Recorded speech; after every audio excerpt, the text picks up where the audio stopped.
Hi, I'm sorry you had to see that entrance. There's always something behind something like that, and so I'd like to start with a quick little story. About a week ago, my son sent a text to my wife and said, "Do you know that Dad's doing a presentation?" And a week ago, she said, "No, I didn't know. What's he doing?" He's going to be on this big stage with a bunch of people. And so, of course, she says, "Show me your presentation. I don't need you to embarrass the family," which is pretty common in our household. And so I showed her the presentation, and she says, "Okay, I got 3 things for you. 1, you know I love you." I said, "Oh, thank you, hon." 2, don't be boring. And 3, dance. So that's why when your wife says dance, you gotta dance. I'm the worst dancer in the world. I'm actually dancing right now. This is a dance, right?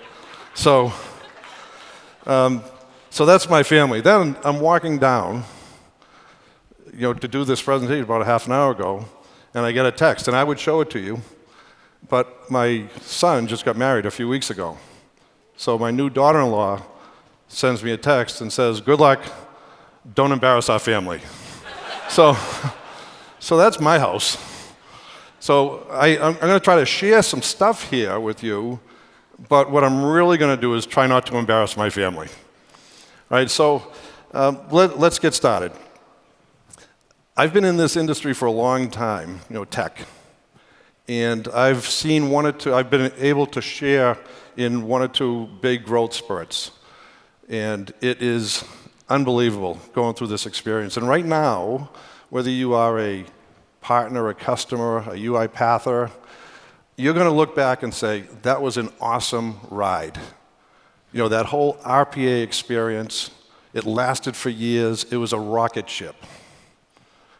And it's going to be great. But with that, what most technology, it starts off slow and it might grow up. What's happened is, in my view, RPA surprised us all in the last few years. And, it's been going like this. Now, the problem is, and this is my PowerPoint here, the problem is the talent got surprised too. And whether it's an IT shop, the business units, the finance groups, they haven't been preparing as much as they needed to because things are going so fast.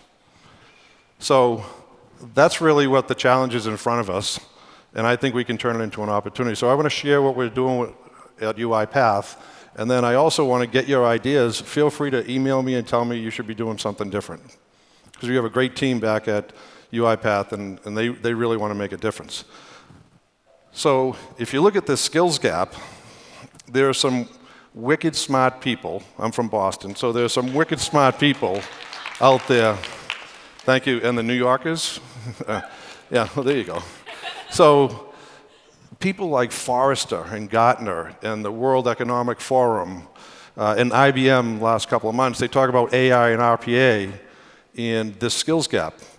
And we were talking yesterday with some people, and an analyst, and they said they think 120 million people is conservative.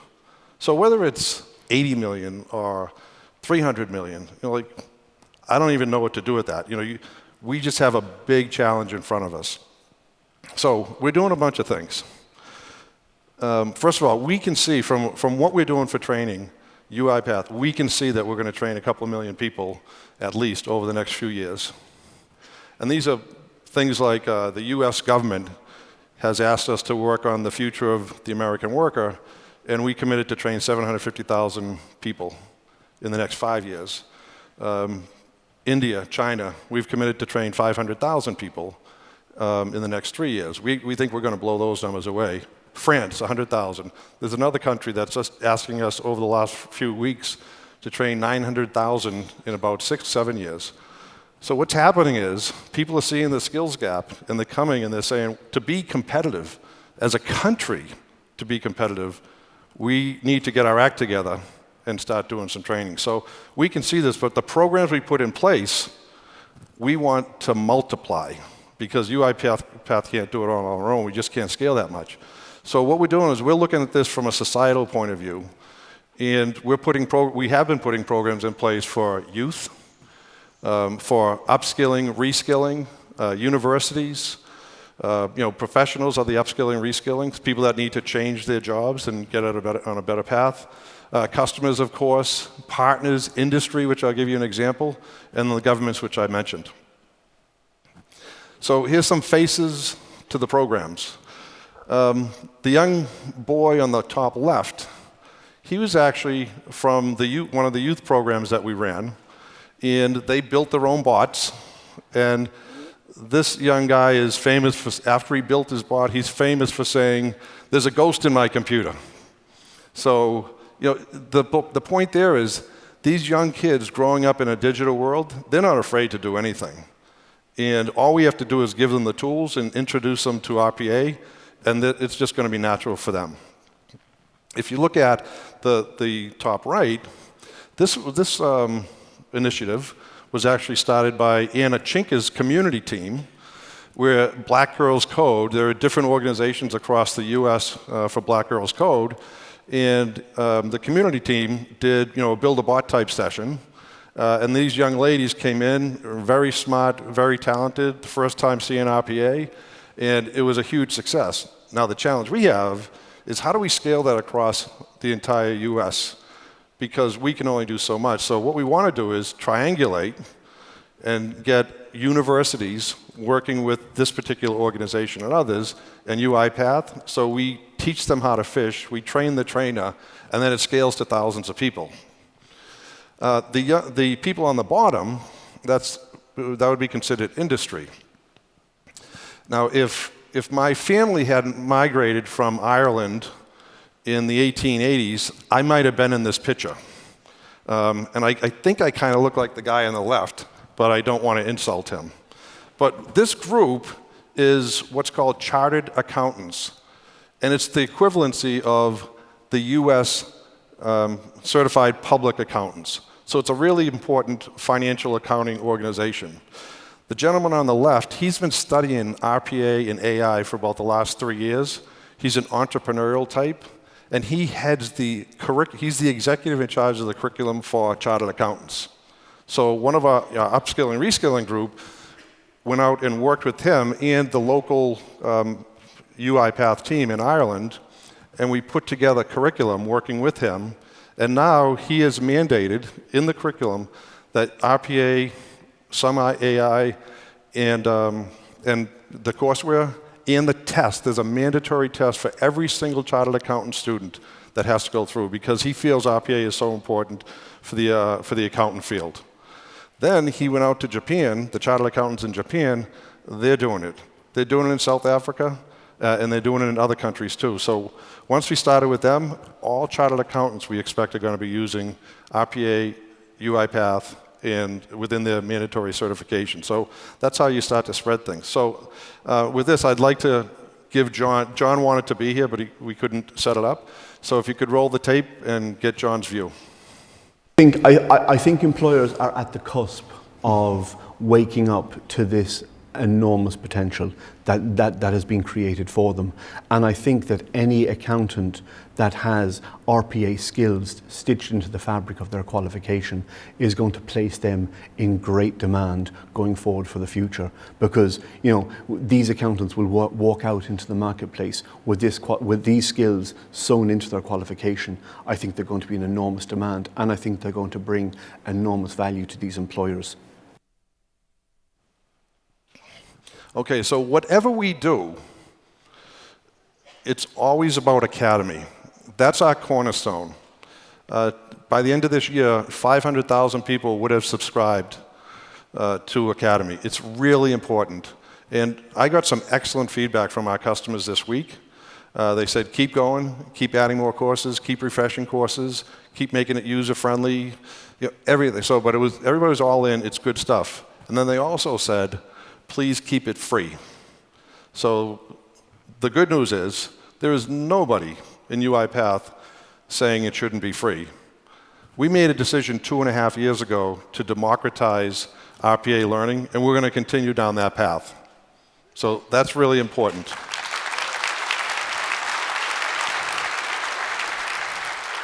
And I wish I could take credit for that decision, but those are people like Anna, Deanna, a guy, who saw that, and so the credit goes to them.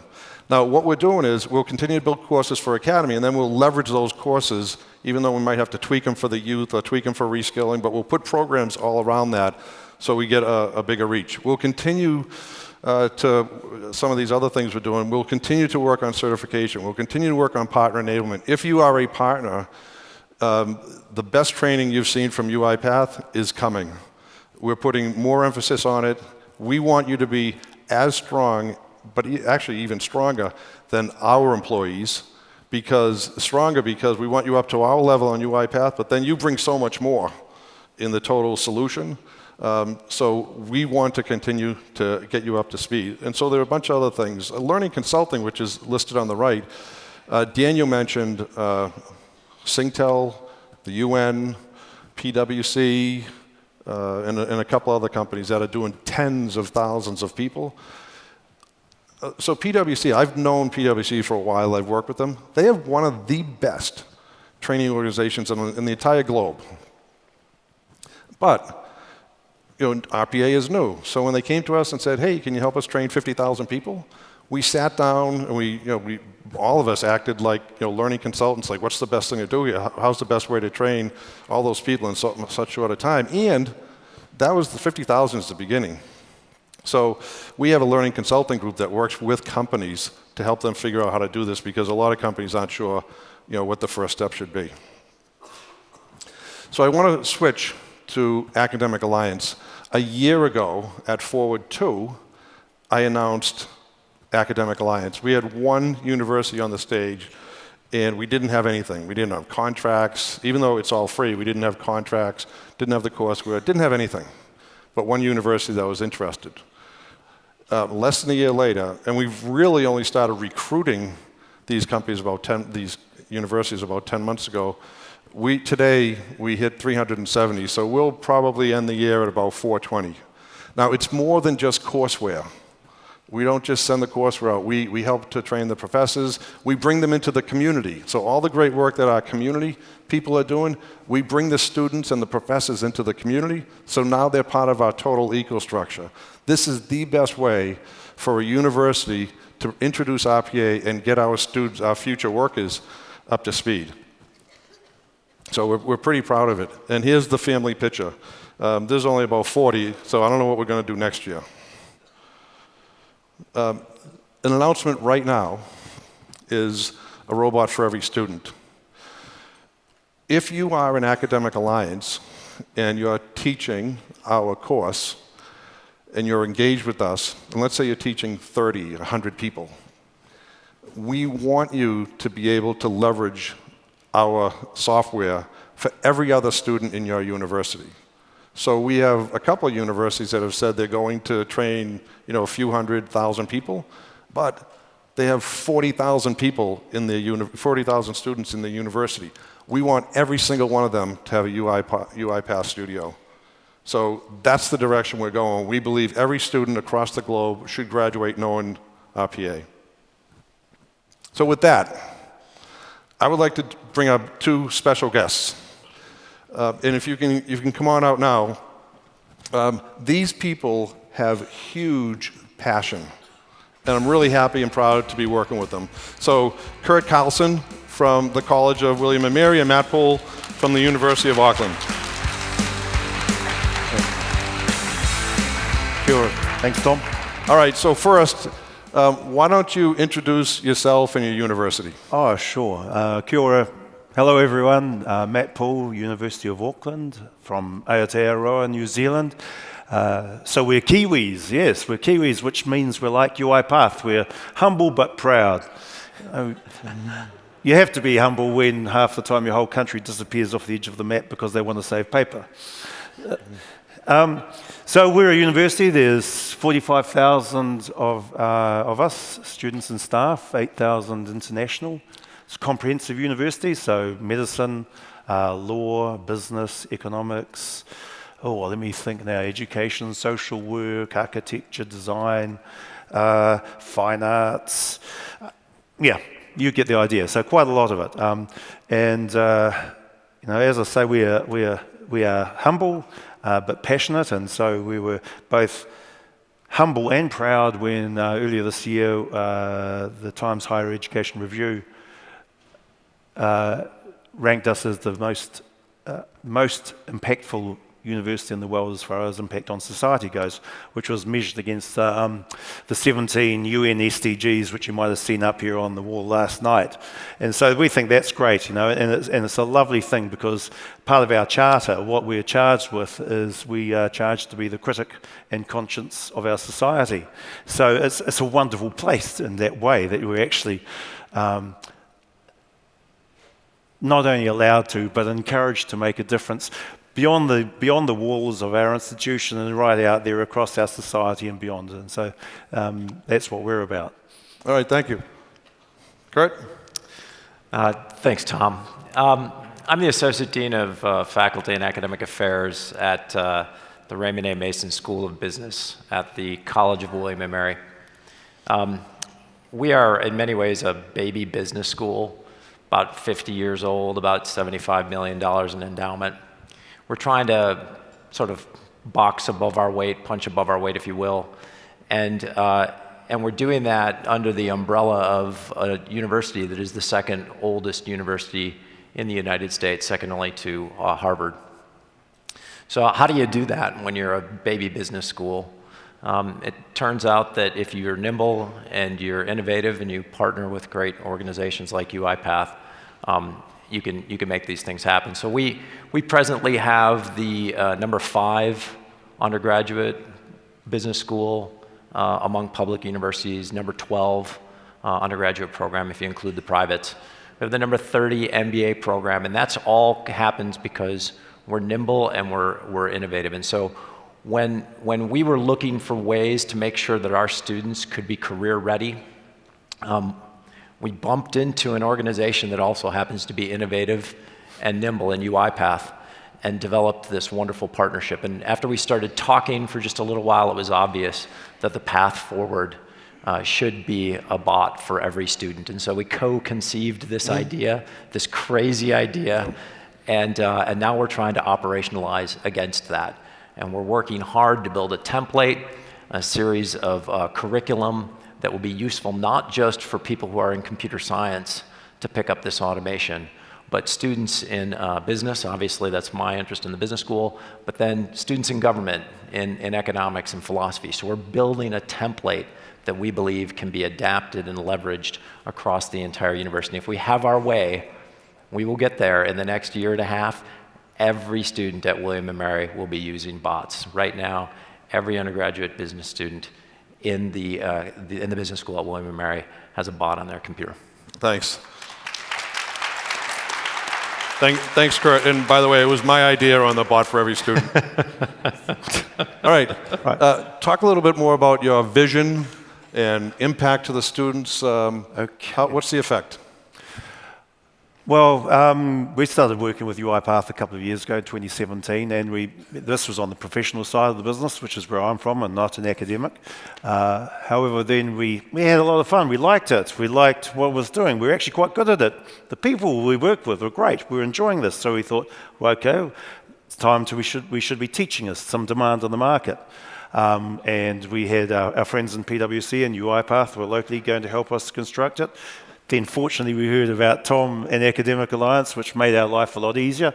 As a result, in July we started teaching our first course to students who are software engineering students. That's a 4-year course. These are the 4th year students, and they're rocking it, and they're just next week about to present their first industry projects. And I would like to shout out to Nick Townrow of Downer and Felicity Midmer of PwC, who have also helped us in this course and have been bringing fantastic industry projects. You should see, I'm not even allowed to tell you what they are because they're competitively advantageous. So they're actually awesome projects for the students to work on. And if anyone needs some fresh young geniuses, come and see us.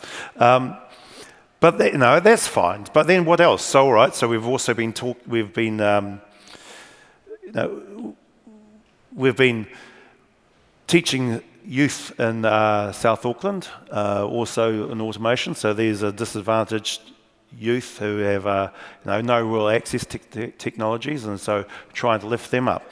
And and that's all well and good. And yes, next, well, of course, we're going to be expanding and teaching more courses more widely. And absolutely, thank you, Tom, a bot for every student. We're absolutely there. And he knows us because I've been giving him a prod saying, when can we get this? So it's great. Thank you very much. So we'll absolutely be doing that.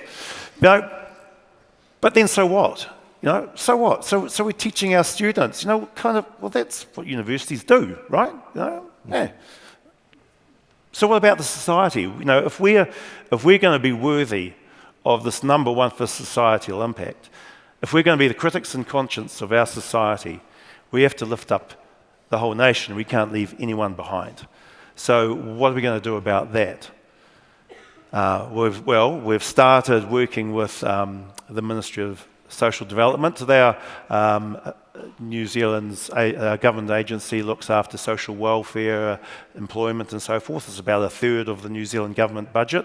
And with UiPath and other great New Zealand companies as well, we're setting up digital embassies across the country in all these different regions where there's some pockets of people who have really missed out along the line. Some of them have intergenerational social welfare dependency, and we're going to be there, and that's where we're first going to be delivering the automation training and other training. And they don't even really have very good access, so that's a great thing to have in train. And all right, so that's one thing. We're going to be working with schools. How are we going to get this into our secondary school curriculum? How can we make this available for all of the other schools? Well, we've got that in plan. There's a couple of options there. A couple of people have to say a couple of yeses, but we'll get there.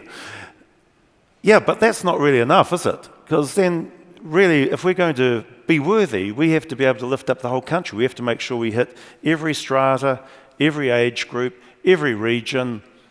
We have to bring everyone with us, every demographic. And so far, you can see that we're really still only touching a few.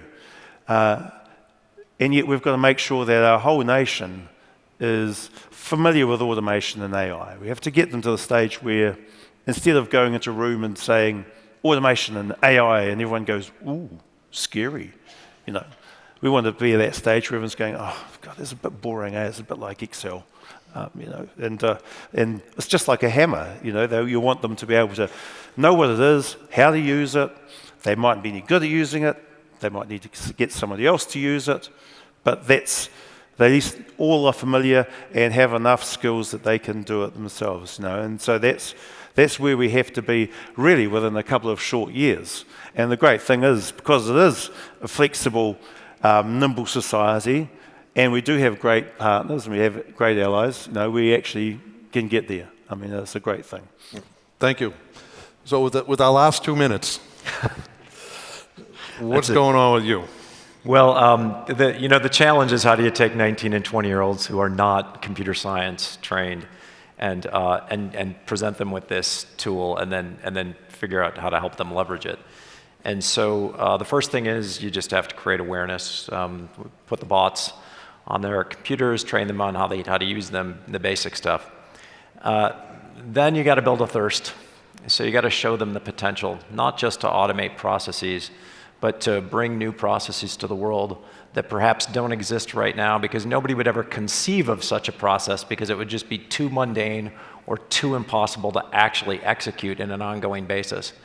So you open their eyes to that, and then the next step is to teach them some of the big skills, the kinds of things that are going to be useful for them in their everyday lives, as people in their everyday lives, as students, and then in their lives when they leave the school and enter the workforce, either as entrepreneurs or in an organization. And then we have to give them an opportunity to practice, a safe space to practice these skills. And so for that, we've set up arrangements with our own institution to send our students in and automate processes within the College of William & Mary. We have a line out the door of people that are ready to have the students help automate their processes. And then finally, turn them loose. Turn them loose on the world and see what can happen when you take someone who looks at the world and tries to bring value either to society a value to themselves or value to an organization, and an innovative mindset to bring new processes to the world that don't currently exist. So our plan is to do that. We're working with Tom's team. We're building a course together, a course that will do a lot of the change management pieces that we need, set these big skills, develop the thirst, and then provide opportunities for the students to practice. It's very early for us. It's very exciting, but I'm happy to announce that this course goes live at the Mason School of Business at William & Mary in exactly 2 weeks. So we're very excited about that. So thank you, Kurt. Thanks, Tom. Imagine 1 year from now, we will have 1,000 people at least, just like these two guys. We appreciate your passion, we appreciate your partnership, and we look forward to doing really big things together. If you want to contact these gentlemen, or if you have anybody that's interested, I'd love everybody in the room to go back to your alma mater, get us the connection. It's easy to sign up. We'll do most of the work, but we would love to sign up more and more academic alliances. So thank you very much. Thank you.